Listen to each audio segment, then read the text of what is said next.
Halo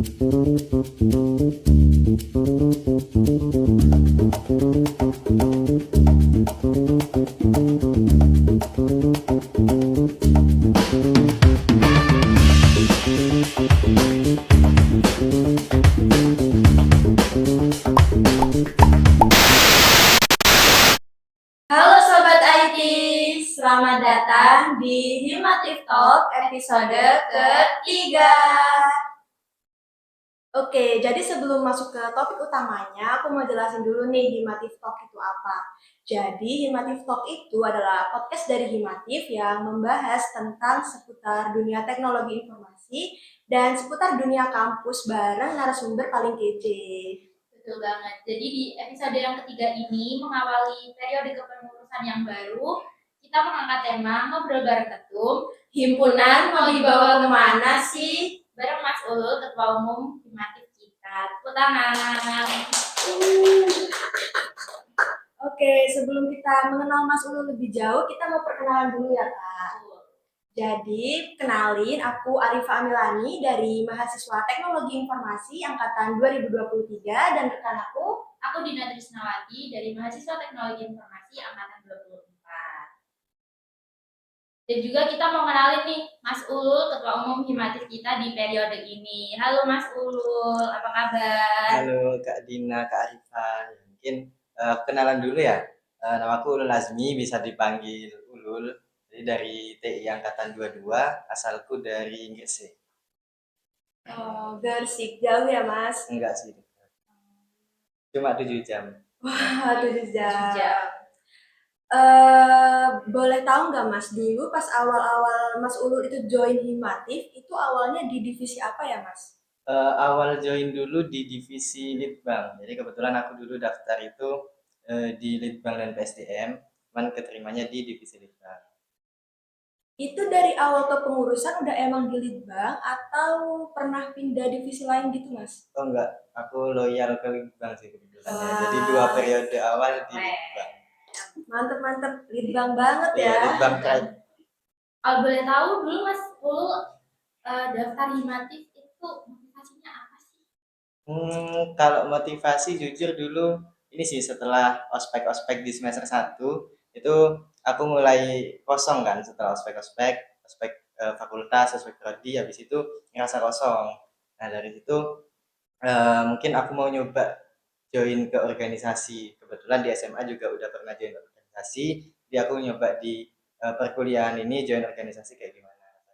Ya habis itu aku daftar ke Himotif. Oke, cerita awal mula join Himatif udah nih. Sekarang cerita kenapa bisa jadi ketum dan motivasinya buat jadi ketum itu apa Mas? Oke, buat jadi ketum ya. Kalau untuk jadi ketum sebenarnya awalnya ini sih belum kepikiran ya mau jadi ketum, mau mimpin organisasi ini itu belum kepikiran awalnya. Cuman kemudian pas akhir periode kemarin itu mungkin eh, dapat rekomendasi juga dari teman-teman. Kemudian aku juga mulai mikir mungkin dari 2 periode kan berkutat di litbang terus ya. Jadi mungkin aku pengen ngelihat organisasi ini dari sudut pandang yang lebih luas gitu. Jadi salah satunya dengan jadi ketum ini. Selain itu juga mungkin aku bisa apa ya, bisa mewujudkan tujuan-tujuan lain dengan jadi ketum. Kan tujuan. Berarti pasti ada visi misi yang dipegang nih. Kalau boleh tahu visi misinya apa nih Mas Ulul? Ya benar ya. Kalau untuk visi misiku tentunya nggak jauh-jauh dari visi misinya Himatif ya. Di visi misiku sendiri yang pertama visiku itu mewujudkan Himatif ini sebagai organisasi yang aktif dan inovatif tentunya, dan menjadi wadah juga bagi mahasiswa teknologi informasi untuk mengembangkan potensi mereka secara profesional dan juga bertanggung jawab. Jadi untuk mewujudkan ya visi itu sebenarnya banyak banyak misi-misi ya. Mungkin aku eh, sebutkan singkatnya aja. Jadi untuk misi-misinya ya tentunya yang pertama aku pengen menjalin hubungan yang apa ya, hubungan yang baik antara pengurus dan juga anggota yang pertama, sehingga pengurus dan anggota ini bisa sama-sama aktif di perkuliahan ini, utamanya di program studi teknologi informasi. dan juga mengadakan program kerja yang bisa mengembangkan minat dan bakat mahasiswanya. Dan yang terakhir mungkin aku juga pengen apa namanya menyebarluaskan himpunan mahasiswa teknologi informasi ini sebagai organisasi yang aktif dan inovatif kepada masyarakat luas. Mungkin itu ya kurang lebih untuk visi dan misiku di periode ini. Berarti buat visi dan misi dari Mas Ulul sendiri itu kayak tergolong banyak gitu ya Mas. Eh, ada nggak Mas strategi khusus yang dirancang Mas Ulul buat capai visi misi itu? Kalau untuk strategi khusus sepertinya nggak ada ya. Jadi untuk mencapai visi misi yang pasti eh, melalui program kerja yang direncanakan di periode ini. Jadi di awal periode mungkin aku dan teman-teman ya dibantu teman-teman BPH juga sudah memplotting atau merencanakan program kerja kita selama satu periode ke depan. Jadi mungkin dari situ visi misi yang sudah direncanakan sebelumnya bisa terwujud. Masuk ke inti pembahasan nih. Udah intinya.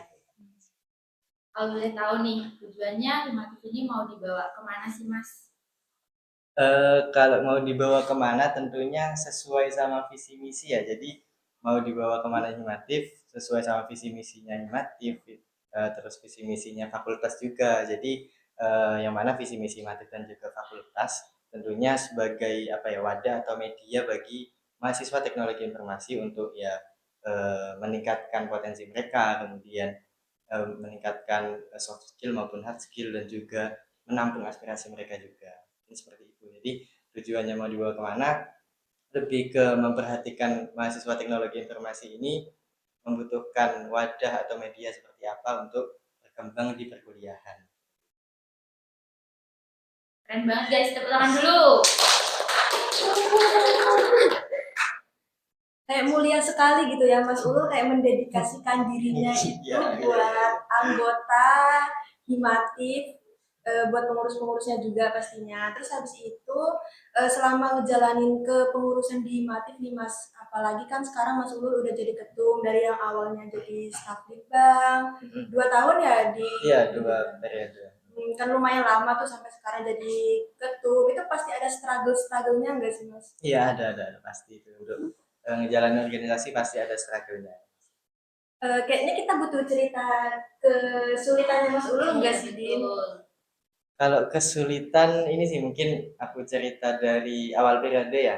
Jadi mungkin aku sendiri orangnya kan nggak banyak apa ya nggak banyak ngomong kemudian eh, cukup pendiam juga. Jadi mungkin struggle-nya di awal kepengurusan ya masalah komunikasi pastinya. Jadi di awal-awal mungkin aku masih dibilang kurang aktif di eh, organisasi maupun di divisi maupun di himatifnya. Kemudian di situ aku mulai belajar untuk lebih aktif lagi, untuk lebih berani komunikasi, ngomong melalui program kerja di himatif. Jadi mungkin aku pernah jadi divisi acara, jadi MC, kemudian jadi BPH di proker, itu melatih apa ya melatih public speaking, melatih komunikasi, melatih soft skill yang lain pastinya. Nah, untuk struggle selanjutnya mungkin di bagian manajemen waktu ya. Jadi dari aku sendiri untuk manajemen waktu ini kebetulan masih belum maksimal lah. Jadi mungkin beberapa udah ada tips-tips mungkin dari teman-teman yang lain gimana manajemen waktu yang baik. Cuma dari aku sendiri mungkin beberapa masih ada yang eh, kewalahan gitu karena kurang tepatnya di manajemen waktu. Cuman sebenarnya kalau untuk manajemen waktu ini kan kalau yang sering kita dengar itu diurutkan menurut skala prioritas gitu kan ya itu udah umum banget kita dengar sebenarnya udah bagus kayak gitu cuman satu lagi yang penting itu untuk manajemen waktu kesadaran diri kita sih jadi kenapa aku masih jelek di manajemen waktu karena kadang-kadang aku masih kayak males atau kurang motivasi buat ngerjain sesuatu jadi di situ akhirnya hal-hal yang sudah kita atur, yang sudah kita manage di awal jadi kacau. Bener banget. Kadang karena satu hal yang miss atau karena satu apa ya ya, kayak satu tindakan yang nggak sesuai planning itu biasanya kayak ngerusak semuanya gitu Iya, ya Mas. Betul. Kalau tadi dari Mas Ulul. Sekarang selama beberapa bulan menjabat sebagai ketum nih, kira-kira struggle untuk pengurus struggle. himatif menurut Mas Ulul itu apa aja sih? Oh, ini struggleku sebagai ketum apa struggle Struggle pengurus himatif gitu. struggle pengurusnya ya? Kalau struggle pengurus himatif mungkin ya teman-teman yang lebih paham nggak sih ya kan, teman-teman yang menjalani sebagai pengurus. Tapi kalau mungkin dari sudut pandangku ya, struggle-nya tetap di masalah ya pengaturan waktu tadi, terus juga mungkin teman-teman yang baru join organisasi yang angkatan 24 itu yang mungkin masih perlu belajar dan menyesuaikan diri di masif ini. Mungkin struggle-nya kurang lebih itu ya. Mungkin dari ya Kak Arifa, Kak Dina mungkin ada struggle mungkin bisa di spill juga nih ke teman-teman. Kalau struggle dari aku sendiri bener yang Mas Ulul bilang tadi itu yang masalah manajemen waktu karena kan proker di Matif itu lumayan cukup banyak ya dan jalannya itu kadang ada yang berbarengan gitu loh Ya. Mas. Jadi kayak kita itu bingung harus kerjain yang mana dulu soalnya kan kalau diurutkan menurut skala prioritas itu kayak sama-sama penting Iya, betul. kayak nggak ada yang bisa ditinggal salah satunya apalagi kuliah. Kalau dari Dina gimana nih? Kalau aku sama sih, betul juga karena masih baru 3 bulan, jadi perlu penyesuaian. Nah, kalau tadi udah kayak kesulitan pengurus himatif, sekarang dari Mas Ululnya sendiri nih Mas, selama sebagai ketum, tapi yang pas Mas Ulul ngejalaninnya bener-bener yang pas jadi ketum, bukan yang masih jadi staff biasa. Kalau pas jadi ketum ini struggle-nya yang pertama banyak sih mungkin ya. Yang pertama ini ya sebelumnya kan aku cuma kerja di ya istilahnya ya tetap di Matif, cuman lingkupnya nggak terlalu besar yaitu di divisi litbang sendiri. Nah sekarang kan udah lingkupnya lebih besar lah, di ngatur semua atau satu organisasi gitu. Jadi mungkin struggle-nya yang pertama itu. Jadi aku masih belajar juga gimana caranya jadi pemimpin yang baik juga. Jadi masih menyesuaikan diri lah. Nah, struggle yang kedua itu tetap di manajemen waktu sih. Jadi aku kaget juga sebenarnya. Eh, jadi BPH bisa dibilang ya, jadi BPH itu enggak yang lebih santai gitu, enggak sih sebenarnya. Jadi tetap malah lebih apa ya, lebih lebih sibuk lah dari jadi anggota biasa yang tak rasain kemarin. Jadi waktu jadi BPH ini lebih banyak yang ya lebih menguras pikiran sih lebih tepatnya ya, lebih banyak yang dipikirin, lebih banyak tanggung jawabnya, jadi kayak ngerasa ya bertanggung jawab pada bagian ini jadi eh, pastinya jadi struggle yang cukup berat lah menurutku. Mungkin itu untuk struggle selama jadi ketum ya ini dan ini. Ternyata jadi BPH itu nggak semenyenangkan itu ya Mas. Iya. Padahal kalau dari POV kita, Iya. BPH itu cuma mengawasi Mengawasi aja. Bener-bener. Aku dulu pas masih belum jadi BPH juga mikir gitu. Jadi kayak oh enak ya jadi BPH, kayaknya cuma ngawasin, Iya. cuman gitu-gitu aja yang ngoreksi. Kalau kita ada salah direvisi, terus yang revisi juga kita gitu kan. Yang berat kerjanya itu kita gitu. Aku juga ngerasa kayak gitu waktu jadi pengurus biasa dulu, anggota dulu. berarti nggak jauh beda sama Iya, pikiran sama kita aja. yang sekarang ya gitu ya kayak jadi BPH enak banget kan Iya, tinggal tinggal perintah-perintah revisi, gitu revisi ya ini gitu direvisi aja. ya ini dibenerin ya ternyata nggak gitu ya Iya. Mas. Kayak gitu juga sih. Oke, terus berarti ini dampaknya besar banget gak kehidupannya Mas Lulu gitu, perubahannya gitu dari pengurus ke BPH. Iya cukup berdampak sih sebenarnya. Jadi ya mungkin struggle yang tak bilang tadi ya, mungkin dari manajemen waktu terus belajar gimana jadi pemimpin yang baik itu tentunya berdampak pada ya beberapa kehidupanku, mungkin di bagian eh, apa ya peningkatan diriku ya yang pertama. Jadi dari situ kan aku mulai belajar gimana cara jadi pemimpin, kemudian cara manage waktu lagi yang lebih baik lagi. Jadi belajar apa dampaknya mungkin bisa dibilang berdampak positif ya. Ya mungkin yang negatifnya itu karena manajemen waktuku ya masih berantakan tadi yang kayak tadi. Jadi mungkin di beberapa kondisi aku agak kewalahan gitu. Cuman overall sebenarnya tetap berdampak baik tentunya bagi perkembangan diriku sendiri selama perkuliahan ini. Mungkin yang ini ada satu lagi sebenarnya ya. Jadi kayak kadang tuh ada kegiatan-kegiatan ya mungkin undangan dari fakultas atau apa dan itu bertepatan dengan mata kuliah. Nah, itu mungkin jadi struggle juga ya gimana caranya eh, tetap bisa menjalani perkuliahan dengan baik tapi tetap juga bisa eh, dapat informasi dari kegiatan yang diadakan oleh fakultas tersebut. Mungkin kemarin sudah sempat diwakili juga waktu ada kegiatan kayak gitu dan aku bentrok dengan mata kuliah ya kayak gitu sih. Berarti Kuliah tetap nomor Ya, ya betul betul. betul, kuliah tetap nomor satu. Berarti kalau misalnya ada undangan gitu tuh boleh diwakilkan gitu ya mas, nggak harus mas dulu. Itu tergantung undangannya juga sih. Jadi kebetulan kemarin boleh diwakilkan oleh teman-teman yang lain. Jadi aku minta tolong ke BPH yang lain buat mewakili.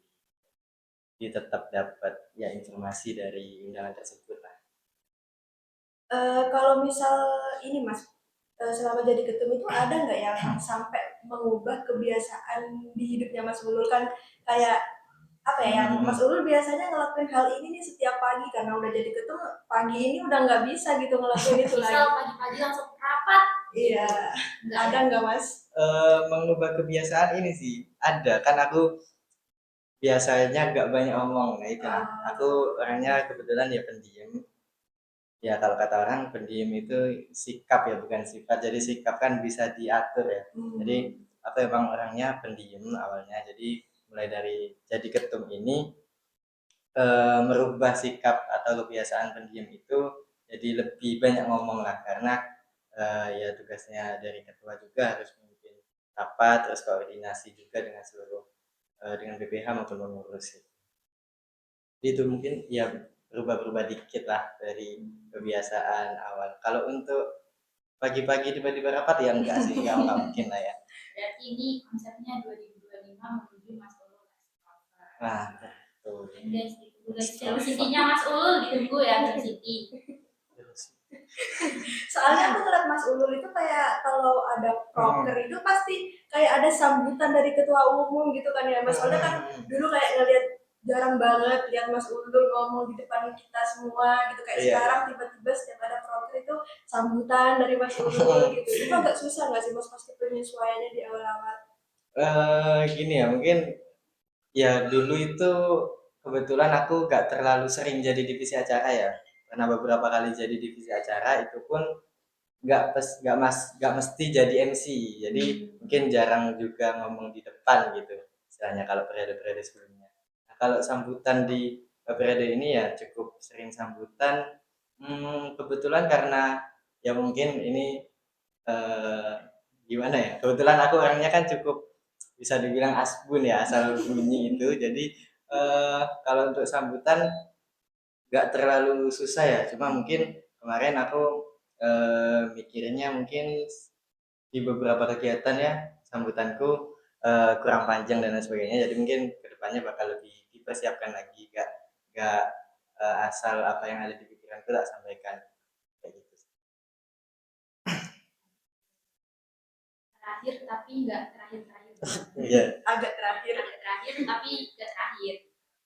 Kira-kira nih kedepannya harapan Mas Ulul buat Himatif itu apa sih? Harapan ya buat Himatif.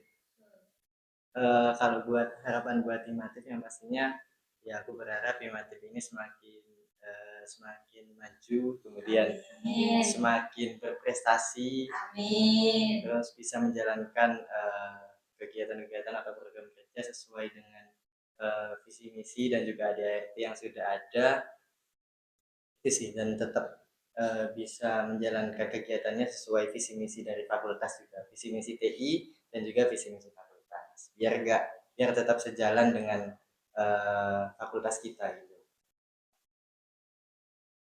Ini kan tadi katanya Mas Ulul biar tetap sejalan sama visi misi fakultas kita. Tapi selama sejauh ini masih aman kan Mas? masih aman. Jadi kebetulan di fakultas kita juga eh, visi misinya bisa dibilang fokus di pengembangan potensi mahasiswanya ya. Jadi selaras juga kebetulan dengan bukan kebetulan selaras juga dengan visi misi kita. Jadi ya aman-aman aja kalau sejauh ini. Ya, selaras dengan fakultas. Lagi nih Mbak, apakah ini sudah selesai? Belum dong. Apa ya lagi ya? Ini deh aku mau Mas Ulul ngasih tips kan kayak periode depan itu angkatan 23 udah bakalan jadi BPH juga ya. Terus pasti bakalan ada yang mencalonkan diri sebagai ketum Mm-mm. gitu-gitu. Kira-kira sebelum kita jadi BPH nih Mas, apa yang harus kita persiapkan dulu? Soalnya kan masih di pikiran kita tuh jadi BPH kepikiran enaknya doang ya, belum kepikiran kayak susah-susahnya itu apa gitu. Oke, oke. Tips ya buat kedepannya ya jadi BPH mungkin. Ini sih kalau tips dari aku yang pertama coba apa ya coba melihat sesuatu itu dari berbagai sudut pandang itu yang pertama nih. Jadi karena kita harus merencanakan ya salah satu tugasnya BPH merencanakan program kerja apa aja yang kita laksanakan di satu periode ini. Jadi kita juga harus bisa melihat dari berbagai sudut pandang untuk membuat plottingan proker itu. Jadi kita lihat dari sisi pengurusnya gimana, kemudian dari sisi eh, visi misi kita kayak gimana. Jadi nanti proker yang sudah kita rencanakan sebisa mungkin tetap sejalan dengan visi misi dan juga tetap apa ya tidak memberatkan buat pengurus-pengurus. Jadi itu yang pertama mungkin bisa melihat dari berbagai sudut pandang. Yang kedua mungkin ini sih di bagian tanggung jawab ya. Jadi karena jadi BPH ini bisa dibilang tanggung jawabnya lebih besar lah. Nah, jadi eh, tanggung jawab ini bisa ditanamkan ya di teman-teman semuanya yang mau jadi BPH biar nanti ketika jadi BPH bisa ngelaksanain tupoksinya dengan sebaik-baiknya. Mungkin cukup dua itu aja mungkin ya tips dari aku. Kayak udah lumayan terbang di Iya, pikiran aku betul. udah sebut itu ya. Mungkin angkatan 23 nih pengurus bisa mulai mempersiapkan diri gitu. Waduh, pada datang sendiri belum siap sih. Aduh, Nggak tahu nih. Nggak kan, Teman-teman yang ya lain. teman-teman 23 kan di periode ini banyak jadi ketua kan. Nah, itu iya. mungkin bisa jadi apa ya ajang untuk mempersiapkan diri juga. Jadi teman-teman 24 juga beberapa jadi BPH juga di proker itu juga bisa jadi pelajaran lah buat kedepannya. Kayak soalnya nih ya Mas, cerita sedikit ini ya Iya, Mas, iya. kayak kan jadi ketua di proker yang mimpin itu hanya beberapa anggota lah ya, kayak beberapa belas anggota itu menurut aku udah kayak lumayan sulit gitu ngaturnya, apalagi kayak sehimpunan gitu yang berpuluh-puluh orang kan ya Mas. Itu sih sebenarnya yang pertama jangan jangan dijadiin apa ya dijadiin beban dulu ya. Soalnya sebenarnya nggak terlalu beda jauh ya antara eh, banyaknya apa atau kuantitasnya orangnya itu sebenarnya nggak terlalu beda jauh cuman yang membedakan kan kalau di broker kita fokus di satu broker itu kalau di himpunan kita fokusnya di berbagai macam divisi gitu. Nah di situ jadi BPH kan nggak sendiri ya jadi teman-teman juga pasti ada BPH di divisinya masing-masing. Nah nanti bisa saling berkoordinasi jadi nggak yang berat-berat banget kok jadi masih bisa diimbangi lah dengan kegiatan-kegiatan yang lain. Oke mungkin balik aku yang nanya mungkin ya Waduh, dikit nanya takut, dikit takut, nanya takut, dikit takut, loh. takut. Kalau ya teman-teman mungkin ya Kak Arifa, Dina, gimana nih kalau udah ngejalanin 3 bulan jadi pengurus di periode ini, mungkin Kak Arifa sudah 1 tahun 3 bulan ya. Ya gimana ngejalanin Himatif ini enjoy atau mungkin ada masukan-masukan gitu? Tidak dulu deh. Ya yang baru Karena dulu. kebetulan aku di Humas Medsos sih sejauh ini aman-aman aja. Terus juga sekarang lagi berjalan proker nih, kompak, itu juga sejauh ini sudah sangat aman. Aman aja sih sekarang. Terus perkuliahan juga masih belum yang berat-berat banget, masih awal-awal, jadi mengatur waktunya masih aman aja. Berarti so far so good ya. Semoga cepat. Kalau dari aku gimana ya? Gimana, Kalau gimana? dari aku mungkin ada perbedaan sih mas. Kan aku di divisi humas medsos, kan dulu aku anggota, terus sekarang kan jadi kasubdit gitu ya mas. Nah kalau dulu itu anggotanya kayak lebih banyak daripada yang tahun ini. Jadi kayak kasubditnya itu nggak kebagian jadi PJ. Sekarang kayak aku kasubdit tapi tetap harus jadi PJ. Terus kayak semua proker-proker itu kan pasti konsulin dulu ya gitu. Terus aku agak struggle-nya di sana sih, kayak kan apa ya, WA aku jadi penuh gitu dari chat-chat semua orang gitu. Kadang aku kebingungannya di situ, dan harus balas satu-satu. Terus kayak aku harus selalu online WA kan, kayak kalau ada yang mau konsul kasihan kalau ditinggal gitu. Tapi untungnya kayak medsos-medsos yang lain itu sering membackup gitu sih mas, kayak ada Mbak Dita, terus ada Dina juga, kadang kayak ikutan koreksi gitu kalau lagi aku nggak jawab. Terus kalau eh, perkuliahan tahun kemarin pastinya aman ya, karena kan masih semester 2, 3. 2, 3.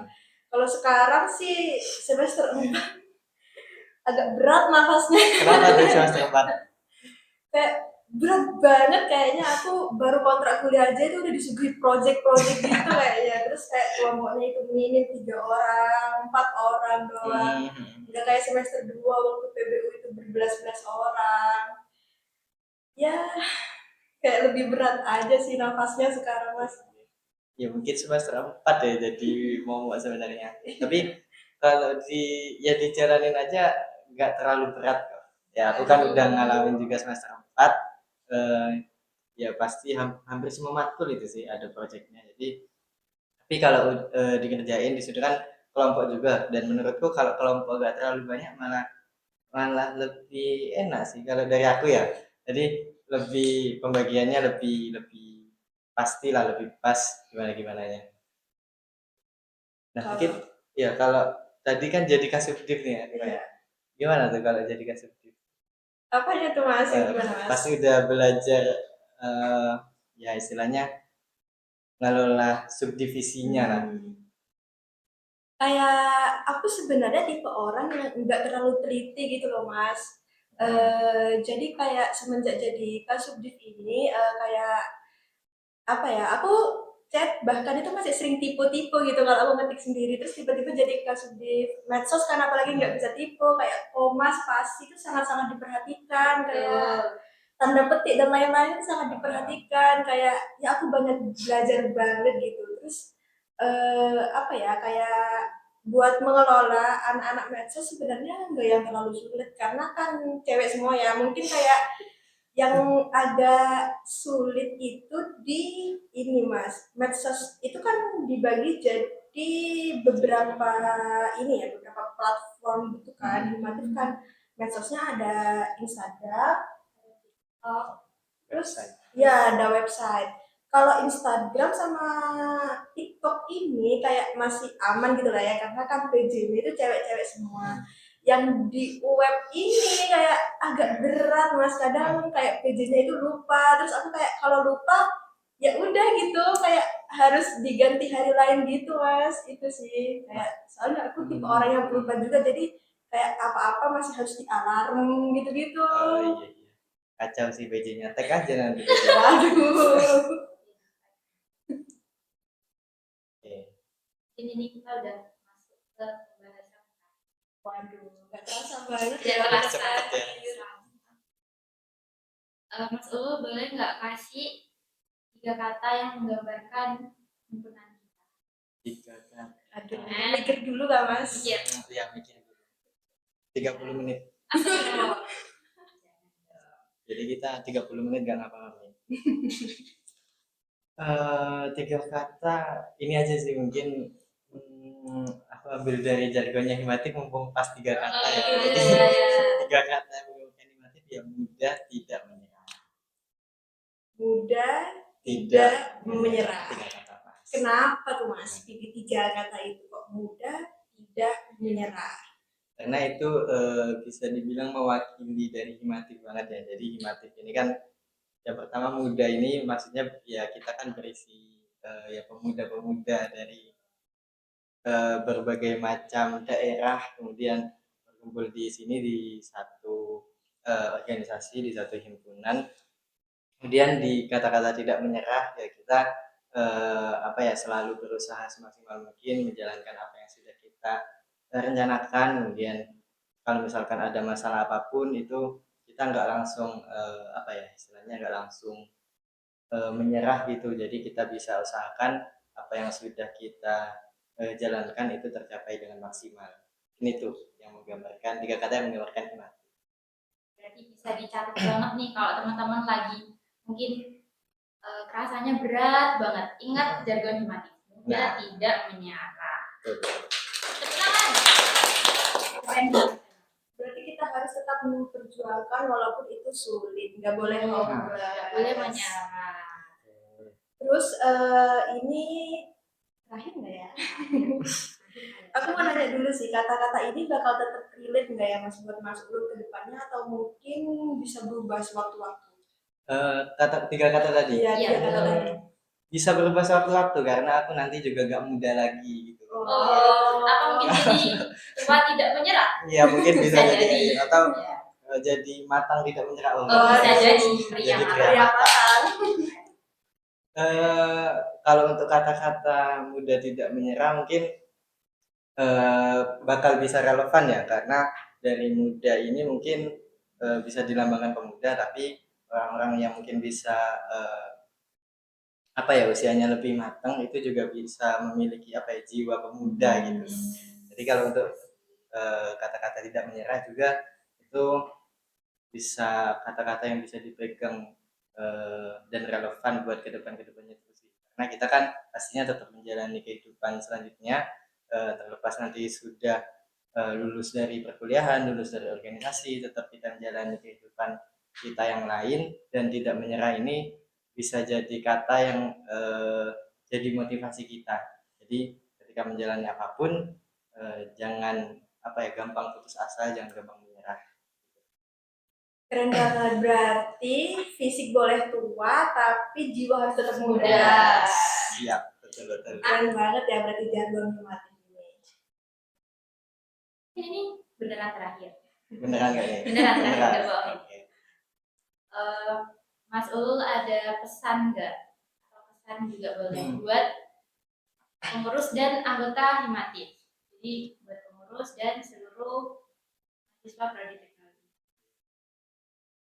Untuk mungkin pesan aja ya. Jadi dan aku pesan buat anggota dulu deh, buat teman-teman mahasiswa teknologi informasi.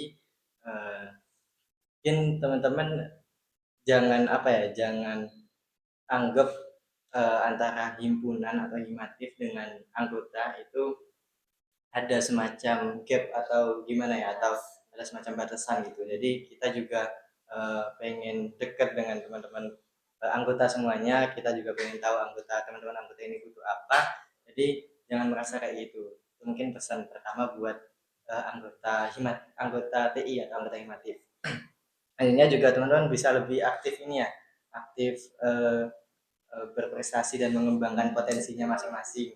Karena dari pengembangan potensi ini nggak cuma di bidang akademik atau di bidang TI aja, juga ada beberapa mungkin perlombaan atau pengembangan potensi itu yang di bagian soft skill ataupun skill-skill yang lain yang mungkin nggak terlalu berhubungan dengan TI juga ada. Seperti kemarin ada informasi tentang perlombaan di beberapa bidang seperti olahraga, e-sport dan lain sebagainya.